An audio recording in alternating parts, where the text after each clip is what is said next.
नमस्कार बहनों, मैं विजयलक्ष्मी गुप्ता आपका अपने चैनल पर स्वागत करती हूँ और महत्वपूर्ण चर्चा करनी है आपसे। लेकिन चर्चा शुरू करने से पहले मैं आपको 2 वीडियो क्लिप दिखाऊंगी जो आप पहले भी देख चुकी हैं, लेकिन चर्चा इसी पर होनी है इसलिए देखना ज़रूरी है। देखते हैं। बीवी में है मुख्य सेवका तो कोर्ट में लगा है, इसका तो मुश्किल है। तो वीडियो है 18 का जो एग्जाम हुआ था कनिक सहायक 1262 तक का जो हुआ थी ना परीक्षा उसका, और ये कंबाइंड टेक्नीशियन वाला है मुख्य सेवका का है। अगर वो 18 का क्लियर होगा तो उसका भी निकलेगा। तो आप सभी ने वीडियो क्लिप को बहुत ही ध्यान से देखा होगा, ऐसी उम्मीद हम कर सकते हैं। और ऐसा नहीं है कि ये वीडियो क्लिप आज आप देख रही हैं। आज से 2 दिन पहले की ये वीडियो क्लिप है जो आपने इसके पहले भी अन्य चैनलों के माध्यम से देखी हैं और मैंने भी देखी हैं।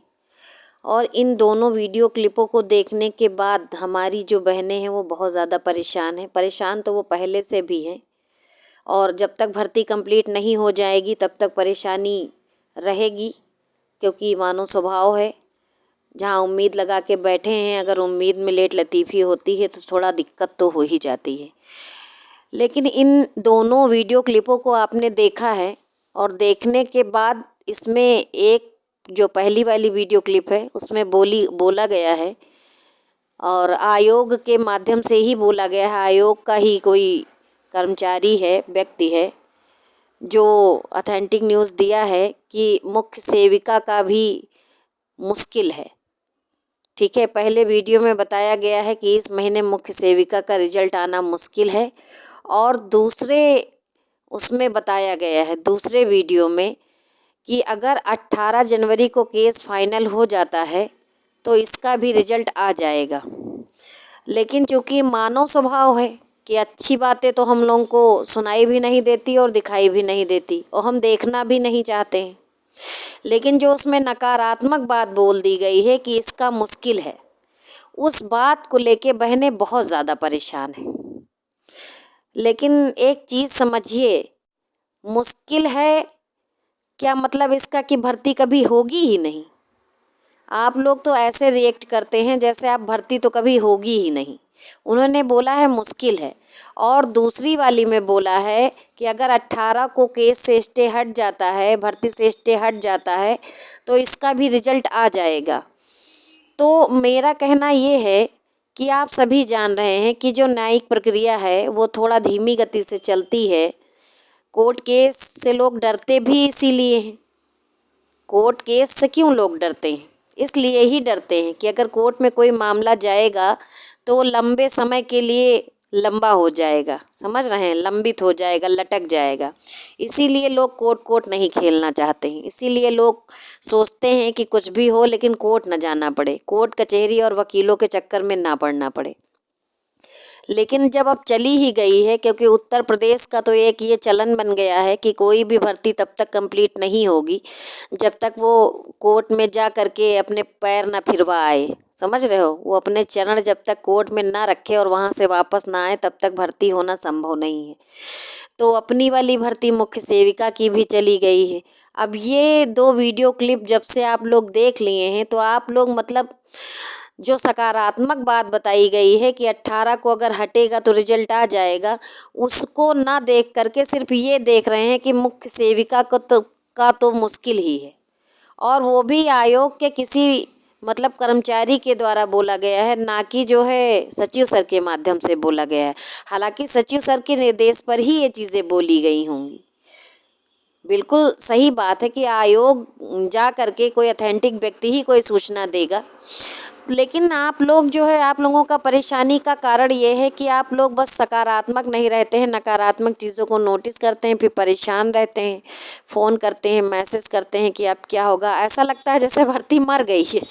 आप लोग ऐसे रिएक्ट करते हैं ना जैसे भर्ती मर गई है। भर्ती मरी नहीं है बहनों, भर्ती जीवित है, होगी भी। हाँ, ये है कि कोर्ट में चला गया है तो थोड़ा सा टाइम लगेगा। तो इस समय धैर्य बनाए रखने का समय है।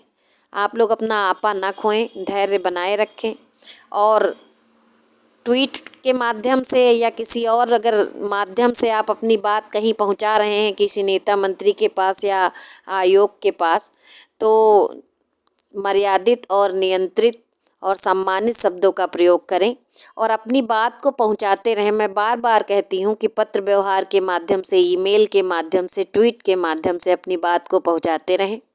रही बात आयोग जाने की, तो आप जान ही रहे हैं, चाहे हम जाएं चाहे कोई और गया हो, बात देखो जो सामने निकल के आई है वो आई है।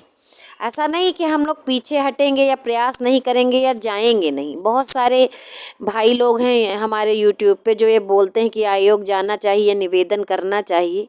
तो बिल्कुल आयोग जाया जाएगा, निवेदन किया जाएगा, लेकिन सही समय आने पर। तो आप लोग, और अगर किसी को लगता है, अगर किसी को ये लगता है कि हम ज़्यादा बेहतर कर सकते हैं या हमें कोशिश करनी चाहिए, तो वो जाए, स्वयं चला जाए या अपने साथियों को इकट्ठा करे और आयोग चला जाए और वहाँ से सूचना ले आए और हम लोगों को भी बता दे कि क्या वहाँ पर बताया गया है। तब तो काम आसान ही हो जाएगा। जो लोग ये कहते हैं कि कोशिश करनी चाहिए, जोर लगाना चाहिए, आयोग चलना चाहिए, तो वो लोग बिल्कुल आयोग जाएं और पता लगाएं। उनको कोई रोका तो है नहीं भाई, कोई किसी को रोक थोड़ी ना सकता है, आपकी इच्छा है। और संविधान, हमारा भारत का संविधान भी यही कहता है कि आपकी समस्या है तो आप उसका समाधान ढूंढेंगे ज़रूर। और आपने एग्ज़ाम दिया है तो आप पूछने के हकदार भी हैं। आप जाइए, पूछिए, पता करिए।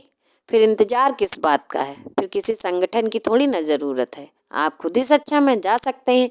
लेकिन मेरी जो राय है वो मेरी व्यक्तिगत राय है। मेरा मतलब ये है, सिर्फ इतना ये है कि कोई भी कार्य आवेश में आकर के, बिना बुद्धि विवेक लगाए हुए ऐसे नहीं करना चाहिए।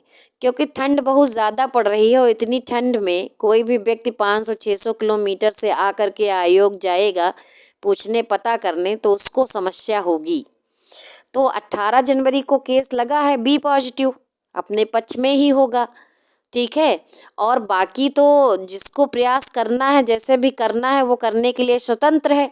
और मेरी तरफ से भी पूरा प्रयास रहेगा कि हम लोग 18 के पहले जो है किसी न किसी माध्यम से जो है आयोग से ये पता कर लें कि आखिर इसमें होना क्या है। बाकी आप लोग सकारात्मक रहिए, समझदार हैं, निगेटिव चीज़ों को कम सोचिए, पॉजिटिव रहिए, बी पॉजिटिव बार बार कहते हैं। वीडियो को शेयर कर दीजिए उन लोगों के पास जो ज़्यादा परेशान हैं। तो हो सकता है कि मेरी बातों से उनको कुछ संतावना मिल जाए, और जिनको नहीं मिलती है मेरे बातों से संतावना तो खैर कोई बात नहीं। और जिनको विरोध करना है उनका भी स्वागत है, और जो मेरी बातों से सहमत हैं उनका भी स्वागत है। कमेंट बॉक्स में अपनी राय ज़रूर रखें कि क्या हम सही कह रहे हैं या गलत कह रहे हैं। लेकिन भाषा पर थोड़ा सा नियंत्रण रखिएगा, है ना। कहीं पे आपके संस्कार नहीं झलकने चाहिए। बाकी सभी लोगों से मेरा निवेदन है कि सभी लोग जो है संगठित रहिए, पॉजिटिव रहिए और उम्मीद बना के रखिए। न्यायालय जो भी फैसला करेगा हम लोगों के हित में करेगा, क्योंकि हम लोग तो अपराधी हैं नहीं, समझ रहे हैं। हम लोग तो अभ्यर्थी हैं, उम्मीद रखते हैं रोज़गार पाने की, तो मिलना भी चाहिए। और इन्हीं सब बातों के साथ वीडियो को ज़्यादा लंबा ना करते हुए, धन्यवाद।